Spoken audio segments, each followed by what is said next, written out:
Today's video is sponsored by GlassesUSA.com, which wants to revolutionize the way that you shop for glasses. Don't like going to the mall to buy a new pair? Nobody does. Tired of overpaying for frames so that you can enjoy the luxury of sight? Yes? Then it's time to try a different way of shopping.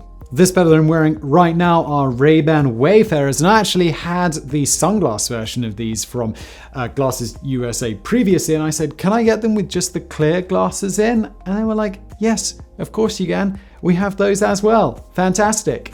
Love them. Also, this is another pair that you often see me wearing. This is the Rebel Callaway. I'll just pop that on right now. I think this one also looks cool. A little bit less intense than the Wayfarers, different vibe. GlassesUSA.com offers more than 9,000 styles of eyeglasses and sunglasses. They've got designer brands, Ray-Bans, Oakley, Gucci, but also in-house brands like Muse and Callaway. You can find every conceivable style and color, plus specialty frames, and just about every pair on the site can be ordered with your prescription. Best of all, they cut out the middleman and sell directly to you, helping you save up to 70% off what you might pay at retail. Like I say, they also do sunglasses. Got this pair, and oh my god, it's my teleprompter has the lights turned down way too dim for sunglasses, but these are. Put on these to see these. These are the Muse pair, actually. That's what I was just talking about. These glasses start at only $30, and free basic prescription lenses are included with every frame, which makes it ridiculously affordable. Naturally, because it's an online marketplace, one of the best things about GlassesUSA.com is the risk-free shopping experience. There's a free shipping and returns policy, 365-day product warranty, and 100% money-back guarantee. That means a full refund within 40 days of delivery, no questions asked. And there's so much more that I'll tell you about as I put on this pair of Atotos. Yes, a little bit lighter frame. Sustainably sourced materials, blue light lenses, 25% off all contact lenses, and even an app that can scan your glass and automatically tell you what your prescription is in case you forgot. Is that possible? That's insane. So stop going to a strip mall to buy your glasses like it's 1986. Take advantage of GlassesUSA.com and get all the perks by going to the link in the description below. Enjoy your new glasses, and let's get into today's video. And I think I'm gonna wear these Ray-Bans.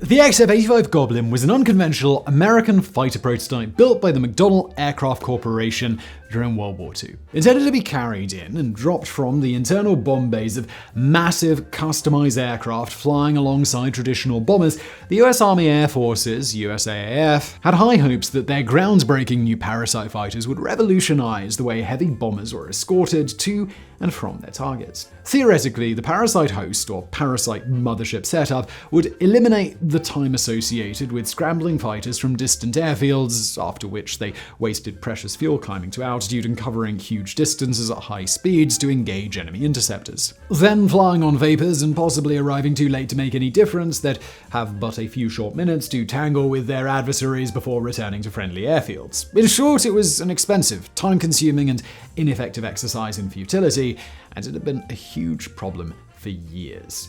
Eventually, long-distance fighter escorts like P-51 Mustangs and P-47 Thunderbolts were able to escort B-17 Flying Fortresses and B-24 Liberators to and from their targets in Germany, thanks largely to drop tanks and more efficient engines. That said, these fighters weren't parasites, and the long trips were hard on both men and machines. A few nations dabbled with parasites during World War II with limited success, but the concept itself had been around since the First World War.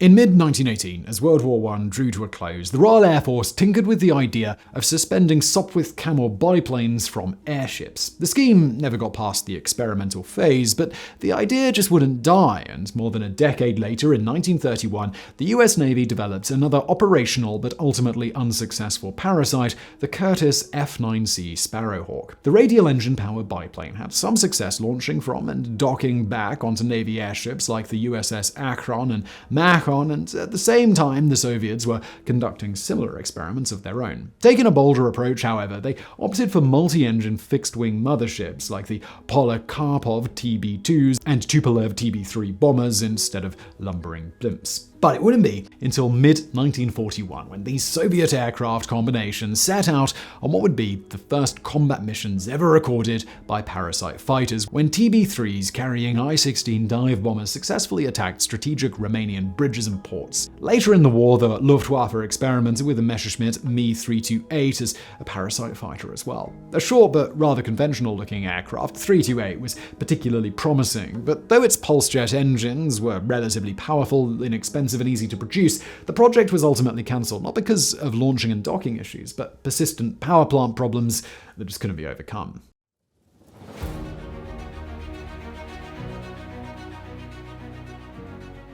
Characterized by an egg-like fuselage, an ungainly arresting hook sticking up from the front of the canopy, an awkward tri-service rudder jutting up and out behind the cockpit, and sweeping wings protruding from the body in front of the pilot's seat, the Goblin wasn't as aesthetically pleasing as other aircraft of the day. An old aviation adage goes something like this: if it looks right, it'll fly right. The Goblin didn't exactly look right, and the verdict was still out on its performance. Featuring a large bubble canopy and a gaping engine intake where the nose cone should have been, at least from the cockpit forward, it resembled an F-86 Sabre of later Korean War fame. The odd XF-85 was McDonnell's response to the 1942 request for proposals from the USAAF for a pint-sized piston-engine Parasite fighter. Of the aerospace companies that considered the RFP, however, only McDonnell ended up submitting a preliminary design proposal. After successfully producing 2 wooden mock-ups years later, McDonnell's engineers and manufacturers got to work making the actual prototypes, but not before the RFP was officially amended. Now the new fighter would need a jet engine. The USAAF still needed a small, maneuverable and capable fighter that could be carried inside the Northrop XB-35 and B-36 bombers, but it needed more power than a piston engine could provide. Though much faster than bombers, the jet fighters of the day had very limited ranges, and development times and costs for true interceptors were prohibitively high. And just like it was in World War II, pilot fatigue was a huge problem and would be even more taxing when piloting supersonic aircraft. Aerial refueling for existing aircraft was an option as well, though at the time it hadn't been perfected, and it was dangerous to tankers, fighters, pilots, and the crew. The USAAF even briefly considered developing remotely piloted vehicles, but the technology was in its infancy and also inordinately expensive, and estimates suggested it would take a decade or more to perfect. Though it was far from a perfect solution, the Parasite concept seems like the only viable option. 2 prototypes were built and underwent testing and evaluation in 1948. The McDonnell design showed promise, but one big drawback was its performance, which just wasn't up to the standards of many enemy fighters that it would be expected to tangle with in aerial combat. But there were even bigger problems. Initially, the XF-85 was to be carried partially exposed underneath modified B-29s, B-35s, or B-36s. However, this would have increased both drag and fuel consumption significantly, while at the same time decreasing cruising speed and shortening range. So, well, that proposal was rejected. In the future, Parasites would clearly need to reside in the internal bomb bays of their host planes, yet another epic engineering hurdle that people had to contend with. At nearly 15 feet long, and with swept wings measuring just 21 feet from tip to tip, the XF-85 was still too big to fit inside the fuselage of even the largest potential motherships. To address this issue, the Goblin prototype had folding wings that pointed upward while inside and were lowered and locked into place before detaching from the host plane.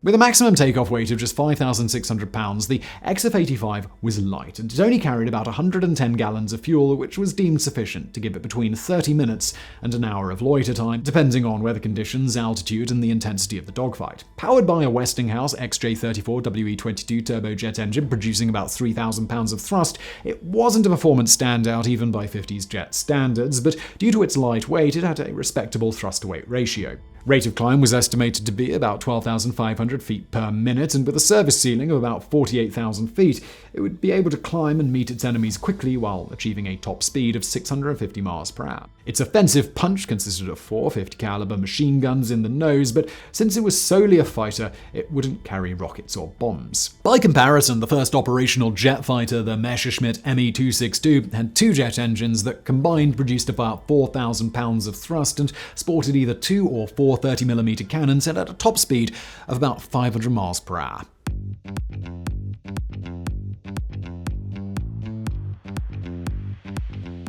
At least theoretically, had they gone into full-scale production, XF-85s could have been refueled, rearmed, and relaunched easily, but those assumptions came before actual flight testing. Except in emergency situations, the plane wouldn't be landing on runways, so it didn't have a traditional landing gear, which would have increased weight, taken up lots of space in the wings and fuselage, and seriously hindered performance and range. Instead, a hook installed alongside the Goblin's centerline, which connected to the mothership trapeze, was raised during launch and recoupling and retracted to lay flush during actual free flight. During testing, the prototype was fitted with a steel skid under the fuselage and runners under the wingtips to provide stability and protection if a belly landing on a traditional runway was required, which it was numerous times. Though the gauge-filled cockpit was borderline claustrophobic, the plane was equipped with a core-tight ejection seat, oxygen bottle, and a ribbon parachute capable of opening at high subsonic speeds. The Goblin's jet engine would be air-started when lowered from the host aircraft, after which the pilot would ease back on the stick, which would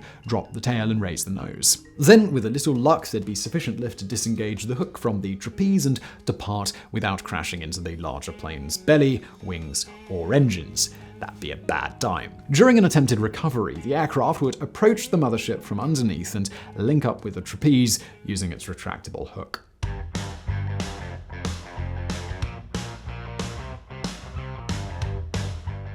Early wind tunnel testing at Moffett Field in California almost spelled the end of the project when the first XF-85 prototype fell 40 feet from a crane to the concrete below, causing major structural damage. The second prototype had to be substituted for the remainder of the wind tunnel tests and the initial flight tests. Actual flight tests were carried out with a modified EB-29B because the B-36 mothership wasn't yet available. The B-29 Superfortress had a cutaway bomb bay, trapeze, airflow deflector, and number of cameras and instruments installed to monitor and record launches and recouplings for analyzing later on. To load the XF-85 into the B-29, a pit was dug into the tarmac at South Base Muroc Field, where all the flight tests originated. In late July of 1948, the XF-85 flew the first of 5 captive flights to determine whether the two craft could fly safely coupled together. During the first few flights, the XF-85 remained stowed and tethered, but was lowered into the atmosphere with its engine off to acclimatize the McDonnell test pilot Edwin Forsman's Schoch to the feeling of flying in such close proximity to a much larger aircraft. Schoch apparently felt comfortable enough to take things to the next level in late August because he lit the JEG engine, detached the little Goblin from the B-29, and roared upward nearly 20,000 feet. The flight lasted just 10 minutes, during which he reached a maximum speed of just 250 miles per hour to get a feel for the plane's flight characteristics. Though the flight was uneventful, his attempted hookup was anything but routine. As the tiny Goblin bobbed and swayed in the big bomber's turbulence, Schoch made multiple attempts to reattach to the Superfortress, but all were unsuccessful. The final try was so violent that a last-minute lurch forward smashed the canopy and tore his helmet off, after which he managed to descend to make a belly landing on the dry lake bed at Muroc.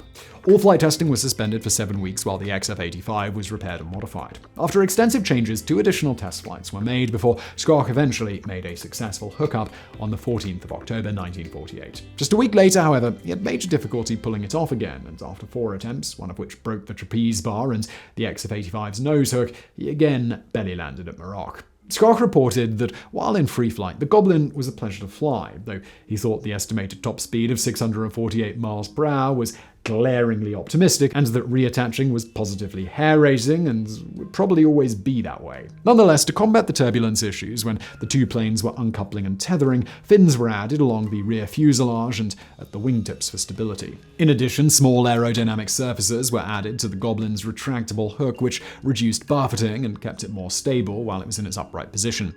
Despite these improvements, however, when tests resumed in early 1949, Schoch, the only pilot who ever flew the aircraft, found that he still had had the same difficulties retethering, and at least once more he had to resort to a belly landing. Ever optimistic, McDonnell engineers proposed a new wing design that they hoped would improve stability and high-speed performance, but by October of 1949, the USAF had seen enough.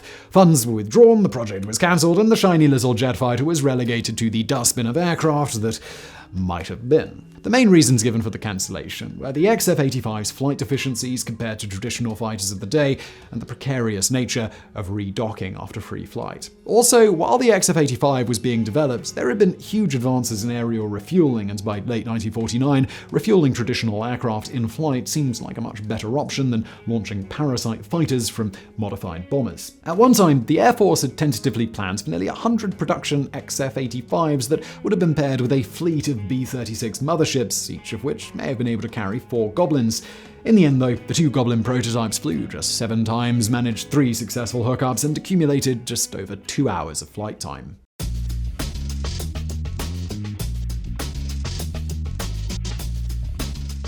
Despite the cancellation of the XF-85, the USAF continued to develop the Parasite fighter concept. One notable example was Project MX-106 Tiptoe, in which F-84D fighters, referred to as children, were affixed to the outer edge of each of a B-29 mother's wings. Although easily launched, the F-84s were never meant to recouple with the B-29s after free flight. Instead, they carried out their reconnaissance missions, and with excess fuel reserves, they returned to their home base, where they made traditional landings on good old-fashioned runways. Today, the McDonnell XF-85 Goblin is on display at the USAF Museum at Wright-Patterson AFB in Dayton, Ohio. So I really hope you enjoyed today's video. Thank you again to GlassesUSA.com for sponsoring it. Don't forget you can find a link to them below, and thank you for watching.